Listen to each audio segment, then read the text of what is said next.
క్రీస్తు నామంలో చేరువచ్చిన మీ అందరికీ ముందుగా నా యొక్క హృదయపూర్వక వందనాలు తెలియజేస్తున్నాను.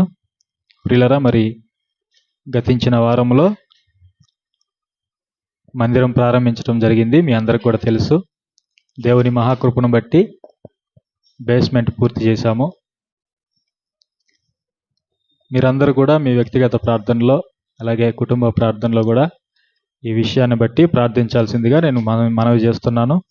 ఇప్పుడు మనం చదువుకున్నటువంటి కీర్తనలో కూడా మనం చూస్తే ప్రార్థన గురించి ఉన్నతమైనటువంటి మాటలు మనం చదువుకున్నాం. ఏదైనా సరే మనకు అసాధ్యం కావచ్చు, కానీ దేవునికి సమస్తము సాధ్యము. అక్కడ మనం చదువుకుంటాం కదా, ఇశ్రాయేలీయులు వారు ఐగుప్తులో నుండి బయటికి వచ్చినప్పుడు దేవుడు వారి ఎడల చేసినటువంటి అద్భుతాలు ఈ విశ్వంలో, ఈ ప్రపంచంలో ఏ జాతి పట్ల కూడా దేవుడు అలాంటి అద్భుతాలు చేయలేదు. ఎవరినైతే ముందుగా ఆయన సంకల్పాన్ని బట్టి ఏర్పాటు చేసుకున్నాడో ఆ ఇశ్రాయేలీయుల జీవితంలోనే దేవుడు అద్భుత కార్యాలు చేసినట్లుగా, మహా అద్భుతాలను చేసినట్లుగా మనం చూస్తాం. అవి మనుషులకు అసాధ్యమైనవి. ఆయన సముద్రాన్ని ఏం చేశాడట? ఎండిన నేలగా చేశాడు. ఎర్ర సముద్రాన్ని ఆరిపోజేశాడు. ఎర్ర సముద్రములో బాటలు వేశాడు. వారందరూ కూడా సముద్రములో ఆరిన నేల మీద నడుచుకొని అవతల గట్టుకి వెళ్ళిపోయారు. చూడండి, అంటే దేవుడు మనకు తోడుగా ఉంటే మనము తలపెట్టే ఏ కార్యమైనా సరే అందులో దేవుడు మనకు విజయాన్ని అనుగ్రహిస్తాడు. ఈరోజు వాస్తవంగా మనకు మందిరాన్ని ప్రారంభించడానికి కానీ ముగించడానికి కానీ ఆ స్తోమత మనకు లేదు. ఉందా? మనకు లేదు. అయినా కూడా దేవుని మీద నమ్మకంతో, దేవుని మీద విశ్వాసముతో మనము ముందుకు వెళ్తున్నాం. ఆయన మీద పరిపూర్ణమైనటువంటి విశ్వాసం ఉంచినప్పుడు ఖచ్చితంగా దేవుడు మన కొరకు గొప్ప గొప్ప విజయాలు చేసేవాడై ఉన్నాడు. గొప్ప గొప్ప కార్యాలు ఆయన చేసేవాడై ఉన్నాడు. ఆ నమ్మకంతోనే మరి మేము ముందుకు వెళ్తున్నాము. కాబట్టి దీనికి మీరు చేసే సహాయం ఏంటంటే, మీరు ప్రతిరోజు కూడా ఆ విషయం గురించి ప్రార్థన చేయండి. మనకు దేవుడు ఎక్కడెక్కడి నుంచి సహాయం రావాలో, ఎవరెవరిని ఆయన ప్రేరేపించాలో ఆయనకు ముందుగానే తెలుసు. అయితే మనం ఏం చేయాలంటే, మనము ప్రార్థన చేయాలి. పేతురు గారిని చెరసాల్లో వేసినప్పుడు సంఘమంతా కూడా ప్రార్థన చేసింది. అత్యాసక్తితో ప్రార్థన చేసింది. దానికి ప్రతిఫలంగా దేవుడు ఏం చేశాడంటే పేతురుని విడిపించాడు. అంటే దీన్ని బట్టి మనం అర్థం చేసుకోవాలి.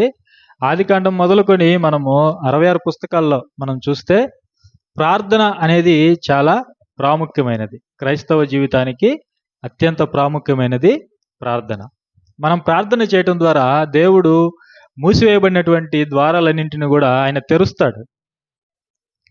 మనం ఊహించని రీతిలో దేవుడు మనకు సహాయాన్ని అందిస్తాడు. ఇప్పటికీ బేస్మెంట్ పూర్తి చేసాం, కానీ అయితే దాన్ని పూర్తి చేయడానికి మన దగ్గర స్తోమత లేదు. కానీ దాన్ని చేసేవాడు ఎవరు? దేవుడే.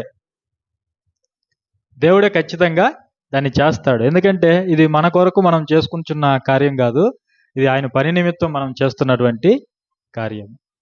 అపోస్తుల కార్యాలు కూడా మనం చూస్తే వాళ్ళు సువార్తను ప్రకటించడానికి అపోస్తులు ముందుకొచ్చినప్పుడు, పూనుకున్నప్పుడు వారి దగ్గర ఆ స్తోమత లేదు.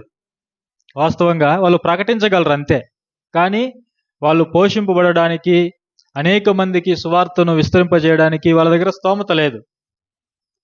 అప్పుడు అక్కడ ఉన్నటువంటి శిష్యులు ఏం చేశారు? వాళ్ళు ప్రేరేపించబడ్డారు. ఎవరు ప్రేరేపించారు వారిని అంటే, దేవుడు వారిని ప్రేరేపించాడు. వారు తమ స్థిర ఆస్తులన్నీ కూడా అమ్మి అపోస్తుల పాదాల దగ్గర పెడితే వాళ్ళు దాని ద్వారా సువార్తను ప్రకటించినట్లుగా మనం చూస్తాం. వారిని చూసి బర్నబా అనే వ్యక్తి ప్రేరేపించబడ్డాడు. అంటే ఒకరిని చూసి ఒకరు దేవుడు ఆ విధంగా మనుషులను ప్రేరేపించి ఆయన అనుకున్నటువంటి కార్యాలని ఆయన నెరవేరుస్తాడు. ప్రతి చోట కూడా దేవుని రాజ్యము కట్టబడాలి. ప్రతి గ్రామంలో, ప్రతి పట్టణములో, ప్రతి చోట కూడా దేవుని రాజ్యము స్థాపించబడాలి. దేవుని రాజ్యం అంటే సంఘము స్థాపించబడాలి. సంఘం ఉంది అని చెప్పడానికి ఏంటి ఆధారం అంటే, ఒక మందిరం అనేది అక్కడ ఉండాలి, ప్రార్థన జరుగుతూ ఉండాలి. ఈరోజు కాకపోతే రేపైనా దేవుడు అనేక మందిని నడిపిస్తాడు. దీనికి మనకు కావాల్సింది ప్రార్థన జీవితము చాలా ప్రాముఖ్యం. కాబట్టి మరొకసారి నేను మిమ్మల్ని అందరినీ కోరుకునేది ఏంటంటే, ఈ విషయం గురించి తప్పకుండా మీ ప్రార్థనలో మీరు ప్రార్థించండి. కుటుంబం అంతా ప్రార్థించండి. వ్యక్తిగత ప్రార్థనలో ప్రార్థించండి. మీరు ఎక్కడ ఉన్నా కూడా ఈ విషయం గురించి ఎక్కువగా ప్రార్థించినట్లయితే దేవుడు మనకు ఖచ్చితంగా సహాయము చేస్తాడు. ఓకే, ఈరోజు మరికొన్ని మాటలు మనం చూసుకుందాం. మనందరికీ తెలిసినట్లుగా క్రైస్తవ జీవితం అనేది అది మామూలు జీవితం కాదు, అది సాధారణమైనటువంటి జీవితం కాదు, లోకులందరూ జీవిస్తున్నటువంటి జీవితం అంతకంటే కాదు. క్రైస్తవ జీవితం అనేది అది చాలా ప్రత్యేకమైనది. ఎందుకు ప్రత్యేకత ఈ క్రైస్తవ్యానికి వచ్చిందంటే, ఈ క్రైస్తవ్యం అనేది యేసుక్రీస్తు ప్రభుల వారు తన రక్తాన్ని చిందించటం ద్వారా ఆయన సంపాదించుకున్నాడు. అమూల్యమైన, పరిశుద్ధమైన, నిర్దోషమైనటువంటి తన యవ్వన రక్తాన్ని చిందించటం ద్వారా ఆయన ఈ క్రైస్తవ్యాన్ని స్థాపించాడు. మనలందరినీ కూడా ఆయన తన రక్తము ద్వారా కొన్నాడు. కాబట్టి ఇది ప్రత్యేకమైనది. ఎందుకు ప్రత్యేకమైనది అంటే మనకు అర్థమైంది. అయితే ఈ క్రైస్తవ్యంలోనికి వచ్చినటువంటి మనం, ఒక క్రైస్తవుడుగా, ఒక క్రైస్తవురాలుగా జీవిస్తున్నటువంటి మనము ఈ జీవితంలో ఎలా ముందుకు కొనసాగాలి, మనము ఎవరిని మాదిరిగా పెట్టుకొని మన జీవితాన్ని మనం కొనసాగించాలి, మనకు మాదిరి ఎవరు, మనకు రోల్ మోడల్ ఎవరు అనేది ఇప్పటికి కూడా చాలామందికి తెలియదు. చాలామంది మనుషులను వెంబడిస్తారు, పాస్టర్లను వెంబడిస్తారు, దైవజనుల్ని వెంబడిస్తారు. క్రైస్తవులుగా చాలామంది వాళ్ళ దైవజనులు ఎవరైతే ఉన్నారో వారు చేసినట్లుగా, వారు మాట్లాడినట్లుగా, వారు నడుస్తున్నట్లుగా నడవటానికి ప్రయత్నాలు చేస్తారు చాలామంది. లోకంలో మనం చూసినట్లయితే లోకంలో లోకస్తులు, అన్యజనులు వాళ్ళు లోకాన్ని వెంబడిస్తూ ఉంటారు. అంటే గొప్ప గొప్ప వ్యక్తులు ఎవరైతే ఉంటారో వాళ్ళ అభిమాన హీరోలు ఉంటారు కొంతమందికి. ఆ హీరోలు ప్రవర్తించినట్లుగా ప్రవర్తిస్తూ ఉంటారు చాలామంది. వాళ్ళ అభిమాన హీరో ఎలాంటి ప్యాంట్ వేస్తే అలాంటి ప్యాంట్ వేయడం, షర్టు ఎలాంటిది అలాంటివి వేయడం, వారి యొక్క జుట్టు, వారి యొక్క హావభావాలు, వారి యొక్క మాటలు, ఇవన్నీ కూడా వాళ్ళ అభిమాన హీరోలను వెంబడిస్తూ వాళ్ళు చేస్తూ ఉంటారు. వాళ్ళు మాట్లాడినట్లుగా మాట్లాడడం, వాళ్ళు నడిచినట్లుగా నడవటం మనం చూస్తుంటాం కదా. ఏదైనా ఒక కొత్త పాట వచ్చిందనుకోండి, ఏదైనా ఒక కొత్త డ్యాన్స్ వచ్చిందనుకోండి, ఇక వారిని అభిమానించే వాళ్ళందరూ కూడా అదే విధంగా డ్యాన్సులు వేయడం, అదే విధంగా పాటలు పాడడం, అదే విధంగా నటించటం మనం చూస్తుంటాం. అవునా కదా? అంటే లోకస్తులు వాళ్ళకు ఉన్నటువంటి అభిమాన హీరోలు ఎవరైతే ఉన్నారో, లేకపోతే అభిమాన అధికారులు ఎవరైతే ఉన్నారో, గొప్ప గొప్ప వారు, వారిని నమ్మిన వాళ్ళు ఎవరైతే ఉన్నారో వారిని వెంబడిస్తూ ఉండటం మనం చూస్తాం. వారిని పోలి వీళ్ళు నడుచుకుంటూ ఉంటారు.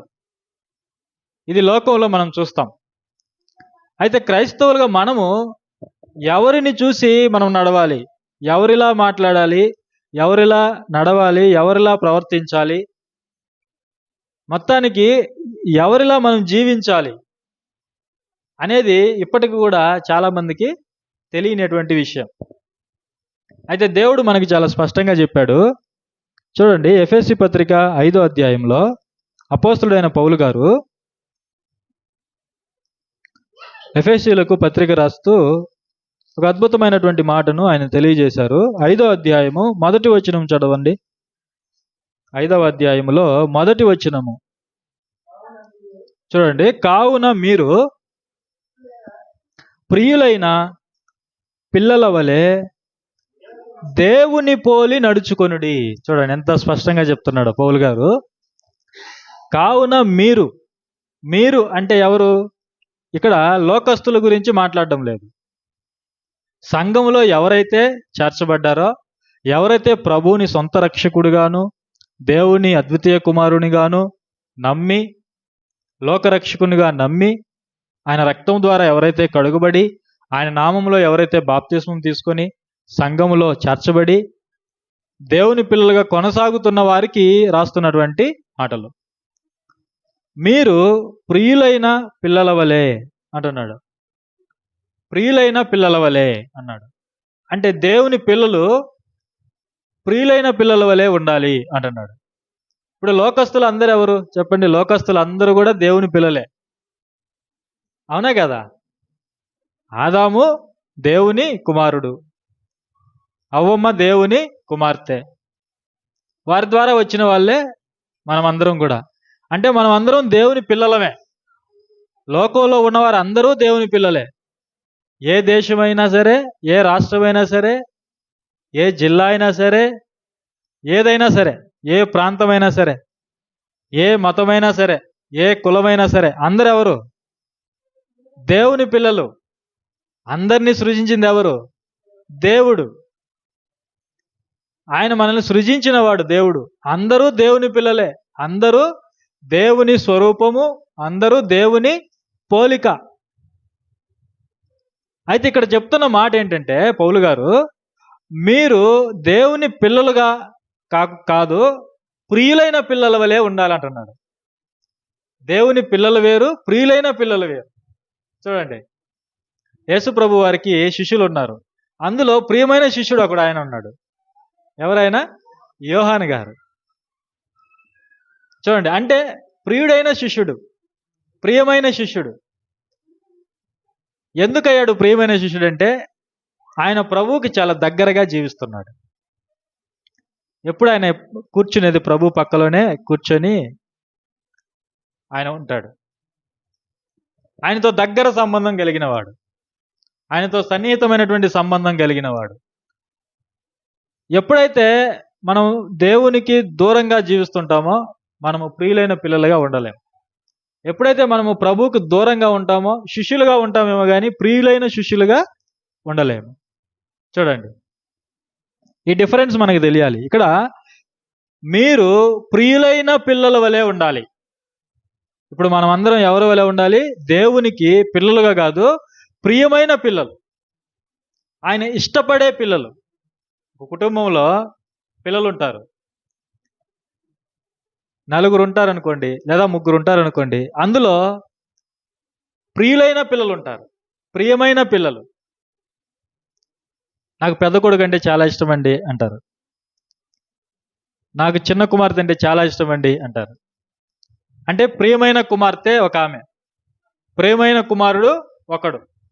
ఎందుకంటే వారు తల్లిదండ్రుల అడుగుజాడల్లో నడుస్తారు, తల్లిదండ్రుల మాట వారు వింటారు, తల్లిదండ్రులకు విధేయత చూపిస్తారు. మిగతా వారు కూడా పిల్లలే. అయితే వీళ్ళు ప్రియమైన కుమార్తె ఎందుకైంది ఈమె అంటే, ఈమె తల్లిని గౌరవిస్తుంది, తల్లి మాటకు విధేయతను చూపిస్తుంది, తండ్రిని గౌరవిస్తుంది, తండ్రి మాటను జవదాటదు, తల్లిదండ్రుల అడుగుజాడల్లో వారికి నచ్చినటువంటి మార్గంలో నడుస్తుంది. అందుకు ఈమె ప్రియమైన కుమార్తెగా పేరు సంపాదించుకున్నాడు. చూడండి, అంటే దీన్ని బట్టి మనకేం అర్థమవుతుంది? మనం కూడా దేవునికి ప్రియమైన పిల్లలుగా ఉండాలంటే మనం కూడా దేవునికి విధేయత కలిగిన వారుగా ఉండాలి, దేవుని మాటలు వినేవారుగా ఉండాలి, దేవునికి లోబడేవారుగా మనం ఉండాలి. ఇప్పుడు ప్రియులైన పిల్లల వలె మనం ఉండాలంటే అక్కడ పౌలు గారు ఏం చెప్పాడు?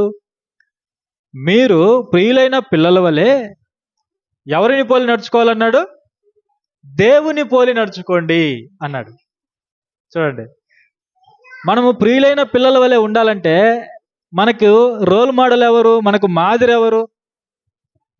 మనకు మార్గదర్శి ఎవరంటే దేవుడే. ఇంకెవరు లేరు మనకు మార్గదర్శి.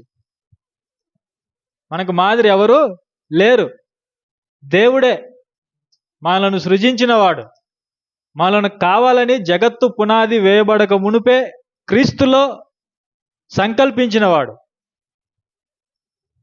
ఆయన ఏకైక కుమారుడైన యేసుక్రీస్తు ప్రభు ద్వారా మనలను సృజించిన వాడు, మనల్ని కావాలనుకున్నవాడు, మన తండ్రి. ఆయనను పోలి మనం నడుచుకోవాలి అని చెప్తున్నాడు. ఇప్పుడు ఆయన్ను పోలి నడుచుకోవాలంటే ఆయన్ని మనం చూడాలి, అంతేనే కదా? ఇప్పుడు ఒక అభిమాని ఉన్నాడు, తనకి నచ్చిన హీరోలాగా నటించాలంటే ఏం చేయాలి? మొదట చూడాలి. అంతేనా కదా?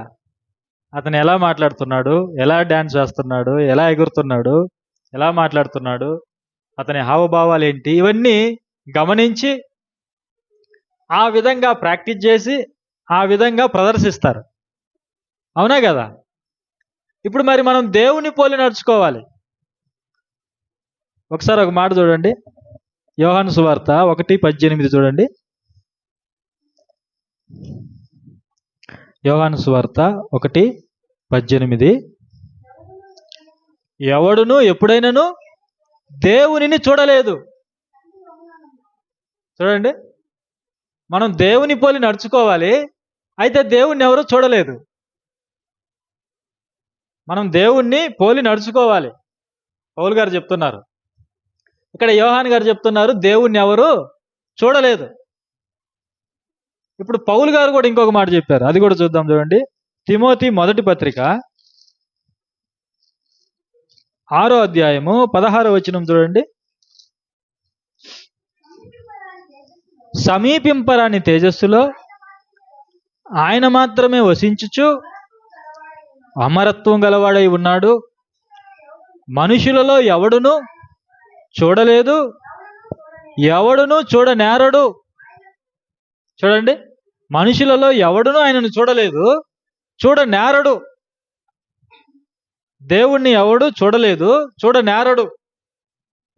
ఇప్పుడు ఏ మనిషి కూడా దేవుణ్ణి చూడలా. మరి మనం ఎలా దేవుని పోలి నడుచుకోవాలి చెప్పండి? మనం ఎలా దేవుని పోలి నడుచుకోవాలి? యోహాను సువార్త 1వ అధ్యాయం 18 చదివారు కదా, మరలా చదవండి ఆ మాట.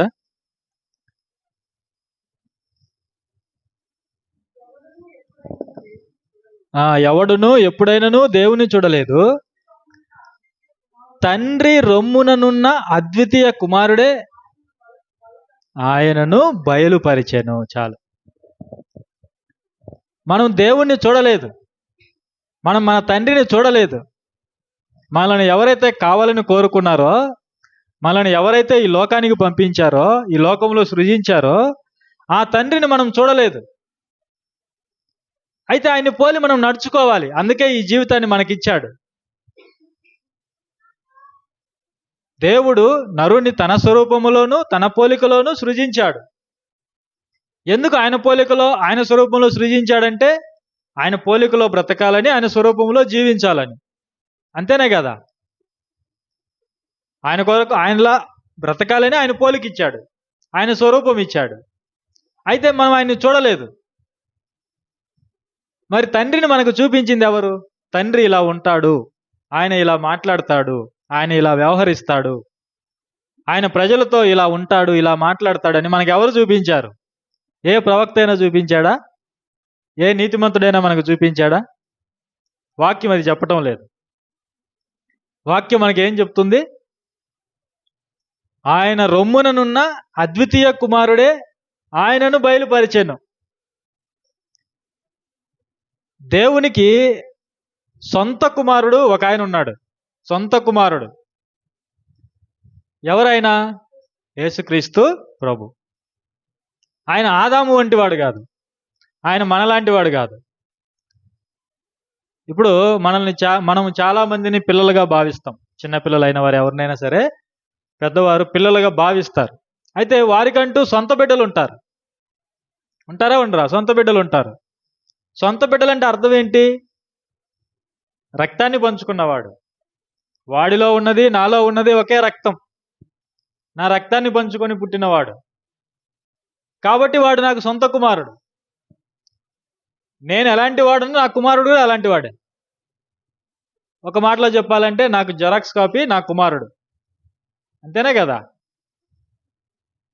మీరు ఎలాంటి వారో మీ పిల్లలు అలాంటి వారే. ఆదాము ఎలాంటి వాడో మనందరం అలాంటి వాళ్ళమే. ఆదాము కంటే మనలో ఎవరైనా గొప్పవారు ఉన్నారా చెప్పండి? ఆదాము కంటే అబ్రహాం గారు కూడా గొప్పవాడు కాదు. అందరూ ఆదాము మాదిరిని అనుసరించిన వాళ్ళే. అందుకే మనుషులందరూ పాపం చేశారు. ఆదాము మొదటి తండ్రి పాపం చేశాడు, మనుషులందరూ అదే విధంగా పాపం చేశారు. ఆదాము కంటే గొప్ప వాళ్ళు ఎవరు లేరు. అంటే తండ్రి ఎలాంటి వాడో పిల్లలు అలాంటి వారే. ఇప్పుడు దేవునికి సొంత కుమారుడు ఉన్నాడు, ఒకే ఒక్కడు ఆయన. దేవునికి సొంత కుమారుడు ఒక్కడే ఉన్నాడు, అద్వితీయ కుమారుడు, సొంత కుమారుడు. రోమపత్రికలో 8వ అధ్యాయంలో ఉంటుంది, సొంత కుమారుడు. దేవుడు తన సొంత కుమారుడిని ఈ లోకానికి పంపించాడు. దేవుడు తన అద్వితీయ కుమారుడిని ఈ లోకానికి పంపించాడు. 1 యోహాను పత్రికలో ఉంటుంది. బైబిల్ అనేక చోట్ల ఉంటుంది, దేవుడు తన సొంత కుమారుణ్ణి, అద్వితీయ కుమారుణ్ణి ఈ లోకానికి పంపించాడు. ఆయన ఎందుకు సొంత కుమారుడు? ఎలా అయ్యాడు ఆయన సొంత కుమారుడు అంటే, ఆయన వచ్చింది తండ్రిలో నుంచి. ఇప్పుడు మన పిల్లలు మనలో నుంచి వస్తారు. వాళ్ళు బయటికి రాకముందు ఎక్కడున్నారు? మనలో ఉన్నారు. మన ఆయుష్కాలం ఎంతో తెలుసా మీకు? మన ఆయుష్కాలము సుమారుగా 6000 సంవత్సరాలు. మన ఆయుష్కాలము 6000 సంవత్సరాలు. ఈ 6000 సంవత్సరాలు ఎవరిది? ఆదాము గారు పుట్టింది 6000 సంవత్సరాల క్రితం. మనం అందరం ఎవరిలో ఉన్నాం అప్పుడు? ఆదాములో ఉన్నాం. మనం అందరం కూడా ఆదాములో ఉన్నాం. అంటే మన చరిత్ర 6000 సంవత్సరాలు ఉంది, లేదా 7000 సంవత్సరాలు ఉంది. మనం ఉన్నాము. ఆదాము సృజించబడక మునుపు మనం లేము. దేవుడు ఆదాముని ఎప్పుడైతే సృజించాడో ఆదాములోనే మనలందరినీ ఉంచేశాడు, మనలందరినీ సృజించేశాడు. ఆదాము సృజించబడక మునుపు మనం లేము, మనకి చరిత్ర లేదు. ఇప్పుడు యేసుక్రీస్తు ప్రభు మనలాంటి వాడు కాదు. ఆయన తండ్రిలో నుంచి బయటికి రాకముందు తండ్రిలో ఉన్నాడు. మరి తండ్రి ఎలాంటి వాడు? ఆయన అమరత్వం కలిగిన వాడు, ఆయనకు ముగింపే లేదు. మరి ఇప్పుడు యేసుక్రీస్తు ప్రభు కూడా ముగింపు ఉన్నదా చెప్పండి? లేదు. ఆయన సపరేట్ కాకముందు, తండ్రిలో నుంచి సపరేట్గా ఒక వ్యక్తిగా రాకముందు ఆయన తండ్రిలో ఉన్నాడు. ఆయన బీజం తండ్రిలో ఉన్నది. కాబట్టి దేవుడు నిరంతరము ఉన్నవాడు. ఆయనకు కలిగిన ఒకే ఒక కుమారుడు కూడా నిరంతరము ఉన్నవాడే. తండ్రి ఉన్నవాడే, కుమారుడు ఉన్నవాడే. ఆదాముకు 6000 సంవత్సరాల చరిత్ర ఉంటే మనకు కూడా అదే చరిత్ర ఉంది.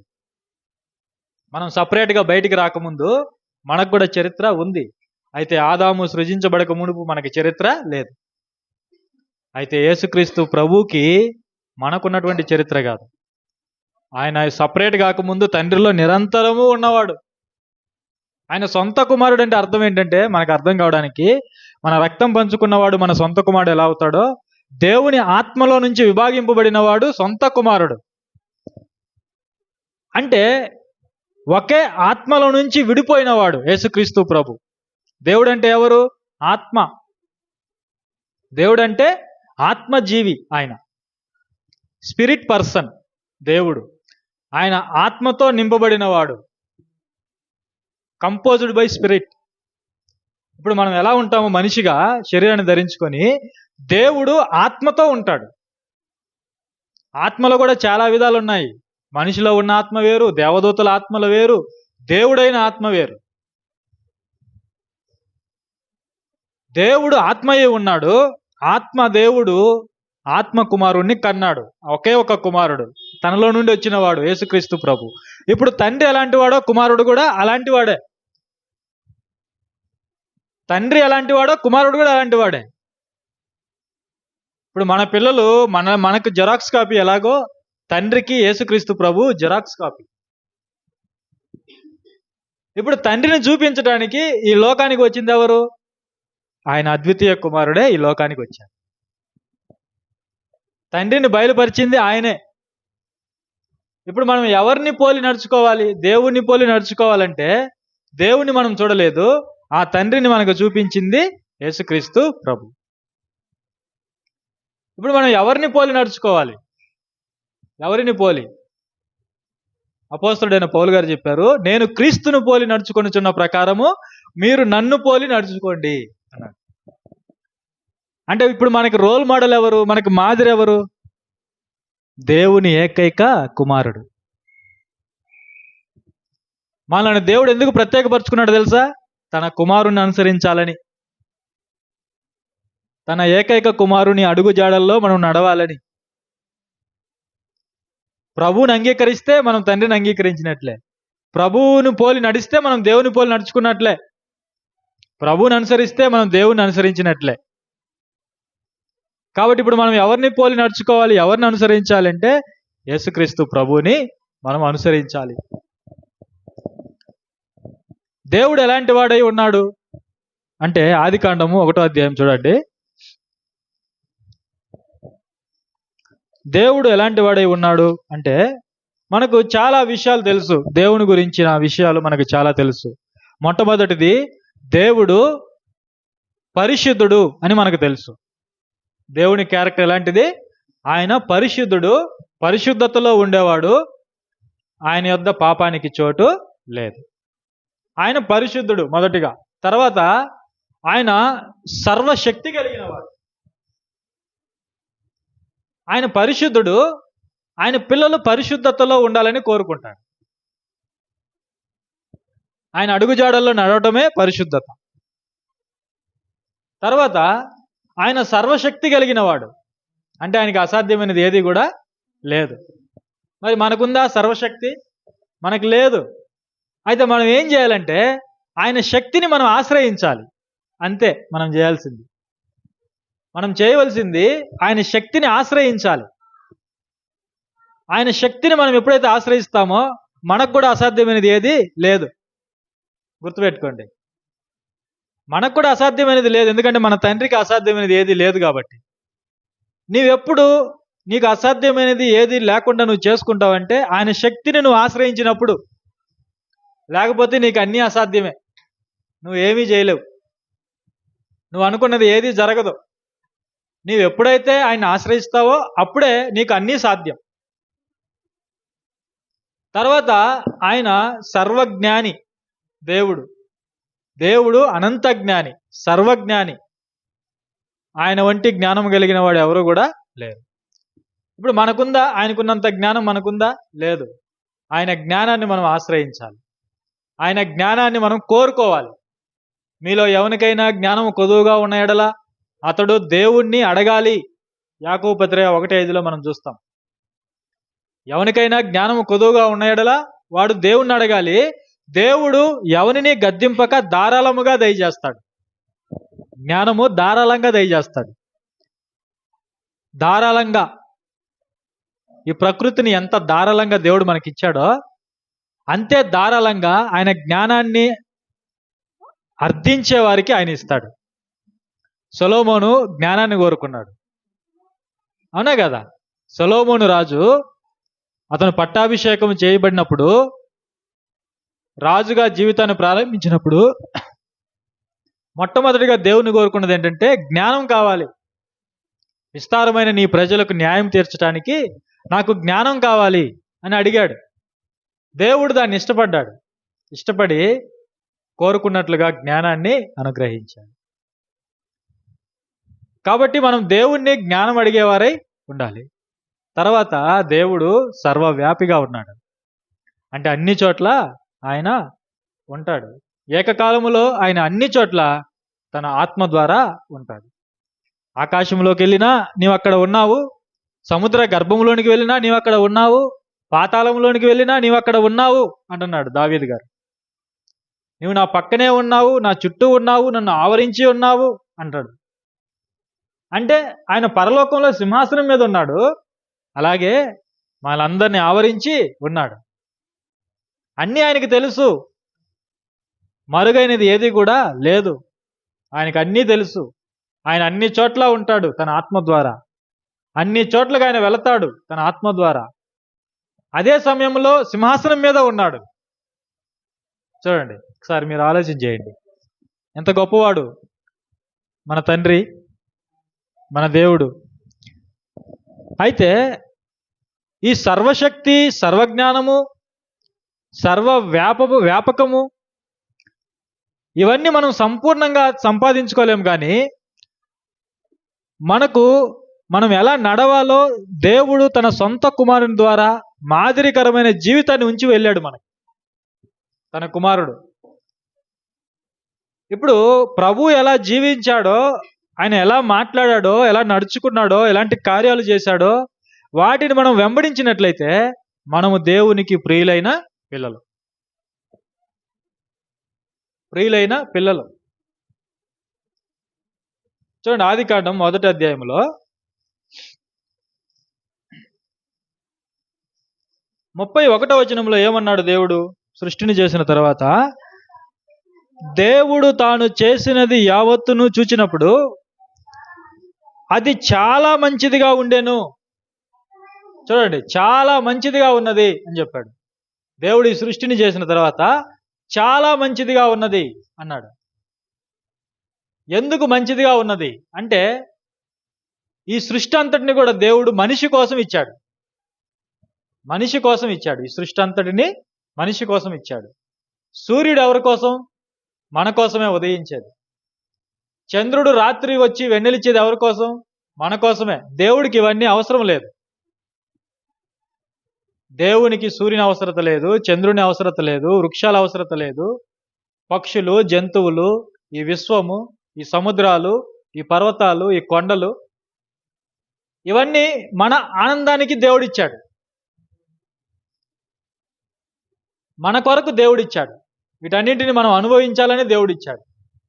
అందుకే సూర్యుడు వస్తున్నాడు మన కోసం, చంద్రుడు వస్తున్నాడు మన కోసం, వర్షాలు కురుస్తున్నాయి మన కోసం, భూమి పండుతుంది మన కోసం, మేఘాలు వస్తున్నాయి, వర్షాన్ని తీసుకొని వస్తున్నాయి మేఘాలు. ఎవరి కోసం చెప్పండి? మన కోసం. సూర్యుడు వస్తున్నాడు, సముద్రాలు వేడెక్కుతున్నాయి, ఆ నీళ్ళన్నీ ఆవిరిగా మారి మేఘాల్లోనికి వెళ్ళిపోతాయి. మళ్ళా గాలి వచ్చినప్పుడు మేఘాలు వస్తాయి, మేఘాలు వచ్చి భూమి మీద వర్షాన్ని కురిపిస్తాయి. ఈ సిస్టమ్ అంతా ఎవరి కోసం పనిచేస్తుంది చెప్పండి? మన కోసం, మనం బ్రతకడం కోసం.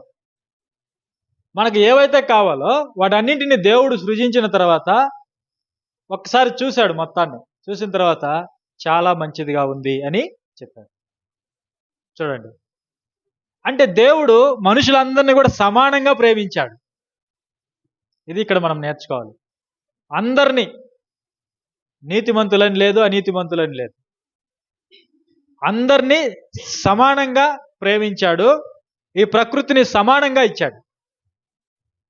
అందరికీ ఒకటే సిస్టమ్, అందరికీ. కానీ భూమి మీద మనుషులు ఎలా ఉన్నారు చెప్పండి? కులాల పేరిట, మతాల పేరిట విడిపోయారు. ఏ నాయకుడైనా వచ్చాడు అనుకోండి, వారికి సంబంధించిన వాళ్ళకే హెల్ప్ చేస్తాడు, సహాయం చేస్తాడు. అవునా కదా? పేదవారిని పట్టించుకునే వాళ్ళే ఉండరు, సామాన్యులను పట్టించుకునేవారే ఉండరు. చాలా తక్కువ మంది, అరుదు, చాలా అరుదుగా మనకు కనిపిస్తారు. ఒక నాయకుడు మంచి పరిపాలన చేయాలంటే అతనికి తెలియవలసింది దేవుని గురించి. నిజమైన దేవుని గురించి ఏ నాయకుడికైతే తెలుసో ఆ నాయకుడు సరైన పాలన చేస్తాడు. అందరినీ సమానంగా చూస్తాడు, అందరికీ సమాన హక్కులు, హోదాలు కల్పిస్తాడు, అందరికీ సమానంగా రాయితీలు ప్రకటిస్తాడు. అవునా కదా? అందరినీ సమానంగా చూసుకుంటాడు. ఎందుకంటే అతను దేవుని ద్వారా నేర్చుకున్నాడు. ఈరోజు చాలా మంది పరిపాలకులు సరిగా నిర్వర్తించటం లేదు, పాలన చేయటం లేదంటే కారణం ఏంటంటే వారికి నిజమైన సత్యదేవుడు తెలియదు. వాళ్ళు ఏ గ్రంథాలైతే నమ్ముకున్నారో, వాళ్ళు ఏ పుస్తకాలైతే చదువుకున్నారో అందులో ఉన్న వాటినే వాళ్ళు అనుసరిస్తారు. అయితే ఏ నాయకుడైనా నిజమైన దేవుణ్ణి తెలుసుకొని ఉంటే ఆ దేవుని ప్రేమను బట్టి పరిపాలన చేస్తారు. ఆ దేవుని ప్రేమను బట్టి రాజులు అలాగే పరిపాలన చేశారు పాత నిబంధనలు. చూడండి, దేవుడు అందరినీ ప్రేమించాడు. నీతిమంతుల మీద, అనీతిమంతుల మీద సూర్యుడిని ఉదయింపజేస్తున్నాడు, వర్షాన్ని కురిపిస్తున్నాడు. కేవలం మంచివారి మీదే కాదు కదా, అందరి మీద సూర్యుడు ఉదయిస్తున్నాడు. అందరికి ఇచ్చేశాడు దేవుడు, మీరు బ్రతకండి, నా మార్గములో జీవించండి అని అందరికి ఇచ్చేశాడు. అందులో మంచివారు ఉన్నారు, చెడ్డవారు ఉన్నారు. అయితే దేవుడు మాత్రము తాను ఇచ్చినవి తిరిగి తీసుకోలేదు. అంటే దీన్ని బట్టి మనం ఏం నేర్చుకోవాలి? మనం కూడా అందరినీ సమానముగా చూడాలి, సమానముగా ప్రేమించాలి. అందుకే ఏ నాయకుడికైతే దేవుని గురించిన జ్ఞానం ఉంటుందో వారు పేదలను పట్టించుకునేవారై ఉంటారు. పేదలకు సహాయం చేసేవారై ఉంటారు. ఎందుకంటే ఒక నాయకుడు అంటే, ఒక మంత్రి అంటే ఆ రాష్ట్రానికి కానీ ఆ దేశానికి కానీ తండ్రితో సమానం. ఒక నాయకుడు అంటే, ఒక అధిపతి అంటే ఆ దేశానికి కానీ ఆ జిల్లాకు కానీ ఆ రాష్ట్రానికి కానీ తండ్రితో సమానం. ఒక తండ్రి నలుగురు పిల్లలుంటే నలుగురిని ఎలా సమానంగా చూస్తుందో, అలాగే నాయకుడు కూడా ఆ దేశంలో ఉన్న ప్రజలందరినీ సమానంగా చూస్తాడు, ఎప్పుడైతే దేవుని జ్ఞానము కలిగి ఉంటారో. కొంతమంది కుటుంబాల్లో కూడా దేవుని జ్ఞానం లేని వారు పిల్లలను సమానంగా చూడరు. వారు ఎందుకు చూడరు అంటే దేవుని జ్ఞానం లోపించింది వారికి. కొంతమంది పెద్ద కుమారుణ్ణే ప్రేమిస్తారు, కొంతమంది చిన్న కుమారుని ప్రేమించరు, కొంతమంది ఆడపిల్లలను ప్రేమించరు, కొంతమంది మగపిల్లలనే ప్రేమిస్తారు. ఆడపిల్లల్ని పట్టించుకోరు, ఆడపిల్లలకు మంచి చదువు చదివించరు, వారి భవిష్యత్తు గురించి ఆలోచించరు. ఎందుకంటే ఏ రోజైనా బయటికి వెళ్ళిపోయేదే కదా అంటారు. అవునా కదా? వాళ్ళ కాళ్ళ మీద వాళ్ళు నిలబడే ఆ సామర్థ్యాన్ని సంపాదించుకోవడానికి అవకాశం ఇవ్వరు చాలామంది. అవునా కదా? ఆలోచన చేయండి. అంటే కొంతమంది ఆడపిల్లల్ని తక్కువగా చూసేవాళ్ళు, కొంతమంది చిన్నవారిని తక్కువగా చూసేవారు. ఎందుకు ఇలా చేస్తారంటే వారికి దేవుని యొక్క జ్ఞానము లోపించింది, దేవుని జ్ఞానం వారిలో లేదు, అందుకే ఇలా ప్రవర్తిస్తారు. అయితే దేవుని జ్ఞానం కలిగిన వారు ఎలాంటి వారైనా సరే నలుగురు పిల్లల్ని సమానంగా ప్రేమిస్తారు. కాబట్టి మనం ఏం నేర్చుకోవాలి? దేవుని పోలి నడుచుకోవడం అంటే దేవుడు మనుషులందరినీ ఎలా చూస్తున్నాడో మనం కూడా అదే దృష్టికోణముతో మనము చూడాలి. ప్రభు అందరినీ ప్రేమించాడు. ఆయన సిలువలో మరణించింది ఎవరి కోసం చెప్పండి? ఒకరి కోసమా? అందరి కోసమా? అందరి కోసం. ఆయన ఈ లోకానికి వచ్చింది కొందరి కోసమా? అందరి కోసమా? అందరి కోసం. ఆయన అందరివాడు. ప్రభు ఎవరు? ఆయన అందరివాడు, ఆయన అందరికీ ప్రభు. పేతురు గారు చెప్పారు, ఆయన అందరికీ ప్రభు. ఆయన వచ్చింది అందరి కోసం, ఆయన బాధ అనుభవించింది అందరి కోసం. నువ్వు నమ్మినా నమ్మకపోయినా రేపు నమ్మిస్తాడు. ఇప్పుడు నువ్వు నమ్మటం లేదు, రేపు నీకు నమ్మే విధంగా ఒక ట్రీట్మెంట్ ఉంది, ఖచ్చితంగా నమ్మిస్తాడు. ఆయన పాదాల మీద పడవేస్తాడు. అయితే ఇప్పుడు నమ్మితే ఆ శిక్షను తప్పించుకుంటాం. నువ్వు ఎలాగైనా సరే నమ్మాల్సిందే, నువ్వు నమ్మి తీరుతావు. ఈరోజు చాలామంది సోషల్ మీడియాలో నోటికి వచ్చినట్లుగా మాట్లాడుతుంటారు ప్రభు గురించి. అవునా కదా? ఆయన మీద నిందలు వేసేవాళ్ళు, ఆయన చరిత్రని తప్పుగా చిత్రీకరించేవాళ్ళు, ఆయన పరిశుద్ధతను కేవలంగా మాట్లాడేవాళ్ళు, ఆయన గురించి అవమానంగా మాట్లాడేవారు చాలామంది ఉన్నారు. అయితే ఆయన చనిపోయింది వారి కోసం కూడా. అవునా కదా? ఆయన చనిపోయింది అందరి కోసం, ఆయన సిలువలో వేలాడింది అందరి కోసం, ఆయన రక్తాన్ని చిందించింది అందరి కోసం. ఆయన లోక రక్షకుడు, ఆయన అందరికీ రక్షకుడు, ఆయన అందరినీ కాపాడుతాడు. ఆయన ప్రేమలో, ఆయన ప్రేమకు మితి లేదు అంటాం మనం. ఎన్నో పాటలు రాసాం మనం ఆయన ప్రేమ గురించి. క్రైస్తవ్యంలో ఎన్నో పాటలు వచ్చాయి ప్రభు ప్రేమ గురించి. ఆయన ప్రేమ మధురమైనది, ఆయన ప్రేమ హద్దులు లేనిది, ఆయన ప్రేమకు మితి లేదు. అవునా కదా? అంటే ఆయన ఎలాగైనా సరే మనల్ని రక్షించాడు, మనల్ని కాపాడాడు. ఈరోజు మితిలేని ప్రేమకి మనం మితిలేని ప్రేమని పాడుకుంటున్నాం, కానీ మన బోధ బాగలేదు, మన బోధ సరిగా లేదు. పాటలు బాగున్నాయి, మన బోధలు బాగాలేవు. ఎలా బాగలేదంటే చెప్తాను చూడండి. ఇప్పుడు మితిలేని ప్రేమతో ప్రభు మనల్ని ప్రేమించాడని పాడుతుంటాం, నమ్మకపోతే నరకంలో వేసి యుగయుగాలు బాధ పెడతాడని చెప్తాం. ఈ రెండు మ్యాచ్ అవుతాయా చెప్పండి? ఇవి రెండు మ్యాచ్ అవుతాయా? అవ్వవు కదా? ఒకవేళ నమ్మని వారిని యుగయుగాలు బాధ పెడితే అది మితిలేని ప్రేమ ఎలా అవుతుంది? అవుతుందా? మితిలేని ప్రేమ అవుతుందా? చెప్పండి. నీ బిడ్డ చెడిపోయాడు. నీ బిడ్డ చనిపోతే, క్షమించండి, నీ బిడ్డ చెడిపోతే నువ్వు ఏం కోరుకుంటావు? వాడు నాశనం అయిపోవాలని కోరుకుంటావా? వాడు బాగుపడాలని కోరుకుంటావా? చెప్పండి. నీ బిడ్డ నీకు వ్యతిరేకంగా ప్రవర్తిస్తున్నాడు, ఓకే. నిన్ను అనరాని మాటలు అంటున్నాడు, అనకూడదు కానీ అంటున్నాడు. నోటికొచ్చినట్టుగా మాట్లాడుతున్నాడు, మాట్లాడకూడదు అయినా మాట్లాడుతున్నాడు. నీకు కోపాన్ని పుట్టిస్తున్నాడు, నిన్ను రేగిపిస్తున్నాడు, నీతో ఆటలాడుకుంటున్నాడు.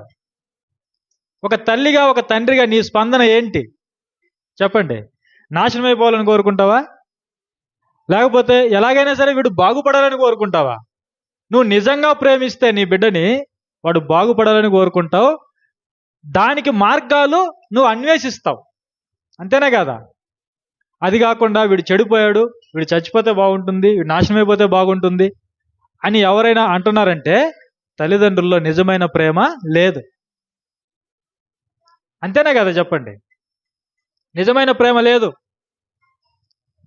ఇప్పుడు ప్రభువు చూపించినటువంటి ప్రేమకి మితి లేదు, హద్దులు లేవు, ఆయన లాంటి ప్రేమ లేదని పాడే మనం ఆయన్ని అంగీకరించకపోతే యుగయుగాలు బాధ పెడతాడు అని చెప్పడం అనేది ఇది కరెక్టా? చెప్పండి. కరెక్టా? అది కాదు కదా. ఎలాగైనా సరే వాళ్ళని మారుస్తాడు. మనమే అనుకుంటున్నాం కదా తల్లిదండ్రులుగా, ఎలాగైనా సరే వాడు బాగుపడాలని. ఎన్నో ప్రయత్నాలు చేస్తాం, విశ్వ ప్రయత్నాలు చేస్తాం వాడు బాగుపడాలని. మరి దేవుడు ఏ ప్రయత్నం చేయకుండా తీసుకుని వెళ్ళిపోయి నరకంలో వేసి యుగయుగాలు బాధ పెడతాడా?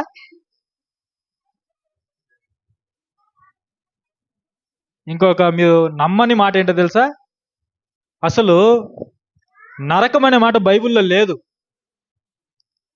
ఈరోజు మన చేతిలో ఉన్న తెలుగు బైబిల్ పాత నిబంధన హిబ్రూ నుండి, కొత్త నిబంధన గ్రీకు నుండి తీసుకోబడింది, తర్జుమా చేయబడింది. ఈ హిబ్రూలో కానీ, గ్రీక్ బైబిల్లో కానీ, ఒరిజినల్ బైబిల్లో నరకం అనే మాట లేదు. ఇది మనలో చాలా మందికి తెలియదు. అసలు నరకం అనే మాట లేదు. కానీ ఈరోజు తర్జుమా చేసేటప్పుడు ఏం చేశారు? నరకం అనే మాటను తగిలించేశారు. దానివల్ల ఎంత తప్పుడు బోధ వెళ్ళిపోతుందో ఒకసారి మీరు ఆలోచన చేయండి. ఎంత తప్పుడు బోధ! దేవుడు ఎంత క్రూడ్ అయిపోయాడు. వేల సంవత్సరాలు బాధ పెడతాడా మనిషిని దేవుడు? చెప్పండి. వేల సంవత్సరాలు. ఒక చిన్న దొంగతనం చేసి చనిపోయాడండి ఒక వ్యక్తి. ఇప్పుడు మన బైబిల్ మనం బోధిస్తున్న దాని ప్రకారం ఆ చిన్న తప్పుకి ఎన్ని సంవత్సరాలు బాధపడాలి? అక్కడ నరకంలో యుగయుగాలు బాధపడాలి. ఇది న్యాయమా? చెప్పండి. మన దృష్టికి మనకి న్యాయంగా అనిపిస్తుంది. అది మనకే న్యాయం కాకపోతే మరి దేవునికి ఎలా న్యాయం అవుతుంది? ఆలోచన చేయండి ఒకసారి. క్రీస్తు ప్రేమకి హద్దులు లేవు అంటే దాని అర్థం ఏంటంటే ఎలాగైనా సరే నిన్ను రక్షిస్తాడు. నువ్వు ఇప్పుడు నమ్మటం లేదు కదా, నమ్మే పరిస్థితిని కలిగిస్తాడు. తోమా నమ్మలేదండి యేసు ప్రభుని. మేము ప్రభుని చూసాంరా అంటే శిష్యులు, మిగతా వాళ్ళు, లేదు లేదు నేను నమ్మను, ఆయన చూస్తేనే నేను నమ్ముతా, ఆయన ప్రక్కలో వేలు పెడితేనే నేను నమ్ముతా, ఆయన గాయాలు చూస్తేనే నేను నమ్ముతా అన్నాడు. ఆయన్ని చూడాలి, నేను చూస్తేనే నమ్ముతా. ప్రభు అవకాశం ఇచ్చాడా లేదా? ఇచ్చాడా లేదా? చెప్పండి. ఇచ్చాడు. కనిపించాడు, మాట్లాడాడు, తనకున్నటువంటి అవిశ్వాసాన్ని తీసేశాడు. నా ప్రభువా, నా దేవా అని కాళ్ళ మీద పడ్డాడు. ఇప్పుడు నమ్మని వాళ్ళు ఎవరైతే ఉన్నారో, ఇప్పుడు ప్రభువుకి వ్యతిరేకంగా మాట్లాడే వాళ్ళు ఎవరైతే ఉన్నారో, రేపు అందరూ ఆయన్ని చూసే రోజు ఒక రోజు ఉంది. ఆయన పాదాల మీద పడి తోమా మాట్లాడినట్లుగా నా దేవా, నా ప్రభువా అనే రోజు ఉంది. ఆ విధంగా వాళ్ళని మార్చి అందరినీ ఒకరోజు దేవుడు రక్షిస్తాడు. లోకరక్షకుడు అని ఆయన టైటిల్ కదా. లోకాన్ని రక్షించకపోతే ఆయన లోకరక్షకుడు ఎలా అవుతాడు? చెప్పండి. అవునా కదా? ఆలోచన చేయండి. లోకరక్షకుడు అంటే లోకం అంతటిని కాపాడేవాడు. కొంతమందిని నరకానికి పంపి కొంతమందిని కాపాడేవాడు లోకరక్షకుడు ఎలా అవుతాడు? లోకరక్షకుడు అంటే ఆయనకు వ్యతిరేకంగా మాట్లాడే వాళ్ళను కూడా రేపు ఆయన రక్షిస్తాడు. దానికంటే ముందు వాళ్ళను శిక్షిస్తాడు. రక్షించడానికి ముందు వాళ్ళని శిక్షిస్తాడు. ఆ శిక్షలో వాళ్ళకి రక్షణ కలిగిస్తాడు. అది కదా మితిలేని ప్రేమ అంటే. మితిలేని ప్రేమ అంటే నమ్మకపోతే యుగయుగాలు బాధ పెడతాడని చెప్పడమా మితిలేని ప్రేమ అంటే? కాదు. ఆయన ఈ లోకానికి వచ్చింది అందరినీ కాపాడడానికి. మన వాళ్ళు ఎవరైతే ఉన్నారో నమ్మకుండా చనిపోయిన వాళ్ళు, మనం ఏమనుకుంటామంటే వాళ్ళు నరకంలో ఉంటారు, బాధపడుతుంటారు. ఇవన్నీ మన బుర్రలో నుంచి తీసేయాలి ఫస్ట్. అయ్యో మా తాత దేవుణ్ణి నమ్మలేదే, మా ముత్తాత దేవుణ్ణి నమ్మలేదే, నరకంలో ఉంటాడు, బాధపడుతూ ఉంటాడు, ఇలా అనుకుంటుంటారు చాలా మంది క్రైస్తవులు. అలా ఎప్పుడు జరగదు. అలా ఎప్పుడు బైబిల్లో రాయబడలేదు. తీర్పు దినం అనేది ఒక రోజు ఉంది. ఆ రోజు అందరికీ తీర్పు ఉంది. అందరూ నమ్ముతారు. అందరినీ దేవుడు రక్షిస్తాడు తన కుమారుని ద్వారా. ఓకే, ఇప్పుడు ఇక్కడ మనం ఏం చూస్తున్నాము?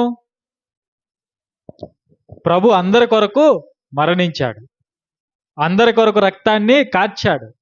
ఆయన ప్రేమలో ఏ భేదము కూడా లేదు, పక్షపాతము లేదు. మనం కూడా ఈ లోకంలో జీవించినంత కాలము అట్టి వారమై మనం జీవించాలి. అందుకే ప్రభు శిష్యులను పిలిచినప్పుడు నన్ను వెంబడించండి అన్నాడు. నన్ను వెంబడించండి అన్నాడు. నన్ను వెంబడించండి, నన్ను పోలి నడుచుకోండి, నన్ను పోలి జీవించండి. నేను లోకానికి వెలుగును, నన్ను వెంబడించువాడు చీకటిలో నడువక జీవపు వెలుగు కలిగి ఉండును అని ఆయన ప్రకటించాడు. కాబట్టి ఆయన ఎట్టివాడై ఉన్నాడో ఆయన నమ్ముకున్న మనం కూడా లోకములో అట్టివారమై జీవించాలి. ఆయన కలిగిన ప్రేమ, ఆయన కలిగిన పరిశుద్ధత, ఆయన చూపించిన కరుణ, ఆయన చూపించిన జాలి, ఆయన చూపించిన సమానత్వము, ఇవి కలిగి మన కుటుంబంలో మనం మసులుకున్నప్పుడు మన కుటుంబము ఒక దైవికమైన కుటుంబముగా మారుతుంది. మన చుట్టూ ఉన్నటువంటి సమాజాన్ని కూడా మనం ఆ విధంగా మలచడానికి మనకు అవకాశము ఉంది. ఓకే, ఆ విధంగా మనం ముందుకు వెళ్ళాలని కోరుకుంటూ ఈ నా చిన్న మాటలు నేను ముగిస్తున్నాను. చిన్న ప్రార్థన చేస్తాను.